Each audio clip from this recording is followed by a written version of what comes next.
Today I'm reviewing the Go XLR. I've had this for about a week and I've been playing around with it, getting it right. You're actually hearing it right now. It is set up already. So I'm going to go through and show you footage of how it looks and my thoughts overall. There's one thing that I don't like about this, however, everything else is pretty awesome, and I'll make sure to let you know what it is. So first of all, the Go XLR is going to be a mixer. It's great for when you're going through and live streaming or recording videos. It's going to really help with that. It's very colorful. It's got a lot of different changes and settings. It's not as smooth as I would like to go ahead and change the colors. Some things you have to change by itself. Other things you can just click. So I changed like a color of a button. There's not a whole lot of templates. Yes, there's 5 templates. I leave it on the regular because the flashing stuff is a little too much for me, especially it just going non-stop like that. I kind of like it either the simple mode where it's still moving a little bit, or the ripple where it's just stopped. But there's rainbow dark, and there's rainbow bright, and then rainbow retro. The retro looks probably the best out of all of them, I think, but my son likes the rainbow bright. How I like this, I like it a lot. Make sure to have your microphone all the way up here, and that's going to go through and give you the most volume out of it. There's a lot of other things you can do. There's sound effects, there's a megaphone, and there's a robot. It sounds like a robot voice, and some auto-tune-ness there. There's also a beep button, which I really do like. So I can, anytime I, there's a mute button. However, the button hasn't been working for me, so I'm gonna have to check in the settings on how to get that set up correctly. Overall, I like it a lot. One thing I'm missing is a power button. There's no power button. They said they did this on purpose, and they said they want you to just, when you're at a show, you plug it in, and when you're ready to go, you just unplug it and go. Yeah, that's great for people using this as a DJ or anything like that, but someone that's using it at their computer non-stop and having to unplug it every time is annoying. I don't want to leave the lights on all the time because, you know, more electric, more heat in my room, you know, just so much stuff. I want to be able to turn it off and save it. I don't want to wear it out.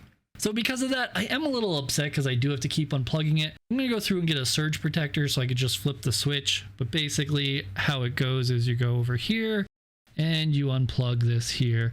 And when you unplug it, obviously everything goes off. You have your USB connection that goes into a USB into your computer.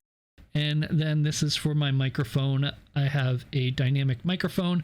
So that is set up and you're listening to that now. Pretty cool. You could turn all the knobs and change everything how you want. You can have presets. Some of the stuff I still haven't got into yet. You can also set up your music, voice chat, and your system on different levels. So you have, say, Spotify playing, you could higher or lower it. And also you have your voice chat in Discord. You can higher and lower that because they have separate voice settings. So those are always good to do. And you can just make sure it sounds right for you. It does take a little while to get used to the software. However, overall, I don't think it's too bad to go through and use it. I watched a bunch of tutorials online and I got it set up.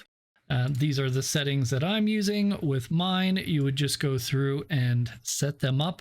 Everyone's voice is a little different, but this might give you a good idea of where you start. In the beginning, you're going to want to go through and set up your mic. You just click here. It's a dynamic microphone.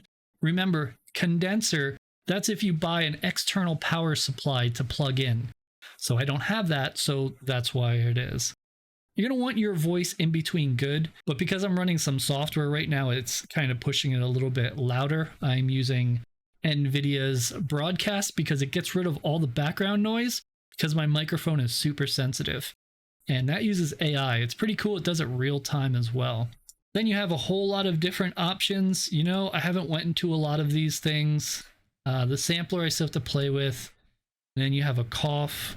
Light is going to be your lighting to go through and set everything up. Like I said, I feel like this part could be reworked. It's not very smooth. Routing, you can turn certain things off if you want in certain channels. And then your system altogether. Overall, I feel like there's a lot of potential, a lot of options in here. It's something that I'm going to have to work with and continue to learn as I go. There's just so many different things to do. I definitely do recommend the Go XLR. They also have the Mini. I wanted the bigger one because I wanted the extra stuff. And, you know, I've been creating content for over 7 years now. So I wanted to definitely go with the larger one to have all the extras. And I'm glad I did. I'm going to go through and get used to it. It is larger than I thought, but at the same time, it's not too big. There it is, retrospect to my 15-inch monitor, just to give you an idea of how long it is. And it does come up a little high as well. I was going to put it on the side out of the way, and then I decided not to because it's something you're going to need to use often. And since it is going to be something you're going to be playing with, the more you get used to it, you know, the better it is. I also do have a Stream Deck, and they do integrate together. However, I've been having some errors doing that, so I'm going to continue working on that and getting that set up. Overall, I definitely recommend the Go XLR. I've been waiting years to get it, and I'm glad I finally bought it. I hope you enjoyed this video. I hope it gave you the right information you need. Like I said, everything's great. A little bit of a learning curve. Have to pull the power cord every time you want to turn it off. If you can live with those things, you're good to go, and you'll be having awesome voice in no time. I'm Kevin with Help Tutorials, and I hope this is helpful.